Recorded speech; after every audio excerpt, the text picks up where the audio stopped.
Ibu Shirley Titalow di Ambon. Shalom pendeta, saya mau bertanya tentang bagaimana cara orang-orang muda mempertahankan diri dalam kondisi era globalisasi dan pergaulan bebas yang akan membuat orang muda jatuh ke dalam dosa. Demikian pertanyaan. Terima kasih untuk pertanyaannya. Sebenarnya bukan hanya untuk orang muda, orang tua juga, karena dosa tidak mengenal usia nampaknya.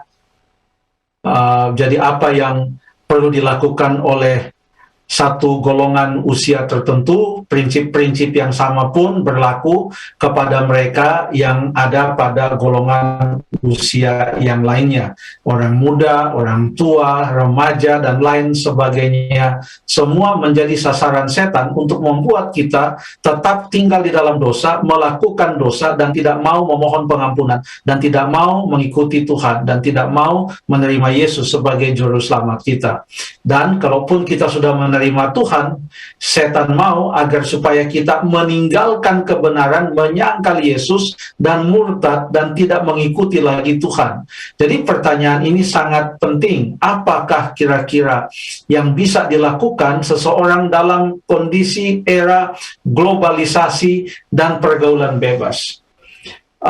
Alkitab ditulis tentu 2000 tahun yang lalu kurang lebih. Zaman pada saat itu berbeda dengan zaman kita sekarang. Zaman kita dikatakan orang sudah lebih canggih, teknologi begitu maju dan lain sebagainya. Tetapi setan selalu bekerja berdasarkan zaman-zaman tertentu. Apapun, dimanapun seseorang itu hidup di abad keberapapun, tetap ada cara setan untuk membuat umat manusia jatuh ke dalam dosa. Dan dia sudah mulai itu dengan Adam dan Hawa. Dan ada contoh-contoh juga di dalam Alkitab. Bileam contohnya, oleh karena terpengaruh dengan upah yang akan diberikan oleh Raja Balak, ia akhirnya berusaha agar supaya sekalipun ia tidak boleh pergi untuk mengutuk, tapi dia memaksakan dia harus pergi untuk mengutuk. Ada orang yang lain, contohnya Demas, yang menurut catatan 2 Timotius pasal 4 ayat yang ke-10, ia telah atau lebih mencintai dunia. Jadi prinsip-prinsipnya tetap sama, hanya wujudnya saja yang beda. Kalau dikatakan dahulu mencintai dunia itu mungkin adalah pergi ke suatu tempat yang tidak baik, atau melakukan hal-hal yang tidak baik yang ada pada saat itu, penyembahan berhala, ataupun yang ada kaitannya dengan penyembahan berhala, percabulan, dan lain sebagainya. Saat ini pun masih ada, tapi mungkin hanya dalam bentuk-bentuk yang berbeda. Tetapi prinsip untuk menghadapi semua hal itu tetap sama, dan semua prinsip itu ada di dalam Alkitab. Alkitab memberikan kepada kita prinsip untuk dapat melawan segala tipu muslihat setan. Beberapa ayat mungkin boleh kita bagikan. Coba kita buka Alkitab kita dalam buku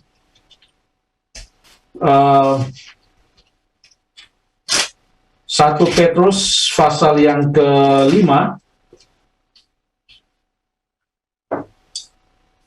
1 Petrus pasal yang ke-5, ayat yang ke-8 dan ayat yang ke-9. 1 Petrus 5 ayat 8 dan ayat yang ke-9. Ini salah satu dari nasihat-nasihat firman Tuhan. Menanggapi pertanyaan dari saudari Shirley Titalow dari Ambon. Saya baca, sadarlah dan berjaga-jagalah, lawanmu si iblis berjalan keliling sama seperti singa yang mengaum-aum dan mencari orang yang dapat ditelannya. Lawanlah dia dengan iman yang teguh, sebab kamu tahu bahwa semua saudaramu di seluruh dunia menanggung penderitaan yang sama. Jadi katanya, lawanlah dengan iman yang teguh. Lawanlah dengan iman yang teguh. Ayat yang ke-10, dan Allah sumber segala kasih karunia yang telah memanggil kamu dalam Kristus Yesus kepada kemuliaannya yang kekal akan melengkapi meneguhkan, menguatkan, dan mengokohkan kamu supaya kamu menderita sesudah kamu menderita seketika lamanya. Artinya Tuhan Allah akan melengkapi kita agar supaya kita boleh menang melawan pencobaan. Tidak ada cara lain kecuali menerima kelengkapan senjata dari Kristus. Karena kita tidak punya kemampuan sendiri untuk bisa mengalahkan setan. Ya. Dan setan bekerja melalui keinginan-keinginan kita, sehingga kita tidak bisa dengan kekuatan kita mengalahkan keinginan-keinginan kita yang sungguh luar biasa, karena kita sudah hidup di dalam dosa. Keinginan-keinginan diri kita itu sungguh luar biasa, sehingga kalau kita mau melawan itu dengan kekuatan kita sendiri, kita tidak bisa. Dan setan mempunyai banyak cara agar supaya kita tidak sanggup untuk melawan kejahatan, agar kita tetap hidup di dalam dosa. Tetapi Tuhan Allah memberikan kepada kita kelengkapan senjata Kristus, senjata rohani untuk melawan setan. Salah satu ayat yang saya sangat senang untuk baca sehubungan dengan kelengkapan senjata rohani itu terdapat di dalam Efesus pasal yang ke-6. Efesus pasal yang ke-6 ayat yang ke-11 dan selanjutnya mengatakan, kenakanlah seluruh perlengkapan senjata Allah supaya kamu dapat bertahan melawan tipu muslihat iblis. Inilah pertanyaan tadi. Melawan tipu muslihat iblis. Pergaulan bebas dan lain sebagainya itu adalah bahagian dari tipu muslihat iblis. Bagaimana kita bisa melawan atau bertahan melawan semua tipu muslihat iblis, yaitu dengan mengenakan perlengkapan senjata Allah. Apa itu perlengkapan senjata Allah? Di dalam ayat yang ke-13, sebab itu ambillah seluruh perlengkapan senjata Allah supaya kamu dapat mengadakan perlawanan pada hari yang jahat itu dan tetap berdiri sesudah kamu menyelesaikan segala sesuatu. Ayat 14, jadi berdirilah tegap, berikat pinggangkan kebenaran, berbicara tentang firman Tuhan. Firman-Mu adalah kebenaran. Yohanes 17 ayat yang ke-17. Berbicara untuk berpegang dan bersandar kepada Yesus Kristus saja. Yesus katakan, akulah jalan dan kebenaran. Kalau kita tidak mengandalkan Kristus, tidak mendasarkan semua kehidupan dan keputusan kita atas firman Tuhan, maka kita pasti akan kalah melawan setan. Jadi berikat pinggangkan kebenaran, berbaju jirahkan keadilan, kakimu berkasutkan kerelaan untuk memberitakan Injil damai sejahtera. Jangan kita malas-malas. Kita harus aktif di dalam pelayanan kepada Tuhan dalam berbagai cara. Ada banyak cara kita boleh melayani Tuhan. Di dalam gereja, di dalam acara-acara gereja, kegiatan gereja, atau dalam kehidupan sehari-hari, ada begitu banyak. Kalau kita tekun melayani Tuhan, rela melayani Tuhan, kita akan mempunyai kekuatan yang lebih yang diberikan oleh Tuhan, sehingga setan tidak sanggup untuk mengalahkan kita.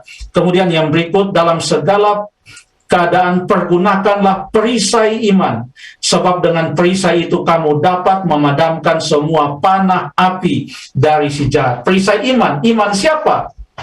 Iman yang Tuhan berikan kepada kita, yaitu iman kepada Yesus Kristus. Bukan dengan kekuatan kita, saya akan berusaha. Tidak, bukan itu iman. Iman artinya, Tuhan, aku tidak sanggup. Aku percaya kepadamu, Engkau yang sanggup. Ini terlalu berat bagi saya. Tolong saya, supaya saya sanggup untuk melawan semua ini. Tolong kuasai kemauan saya. Tolong tinggal di dalam aku dan aku di dalammu. Tolong Tuhan. Jadi itu yang dinamakan dengan iman. Dan terimalah ketopong keselamatan dan pedang roh, yaitu firman Allah. Ya, dan dalam segala doa dan permohonan, berdoa. Jadi ada beberapa hal di sini.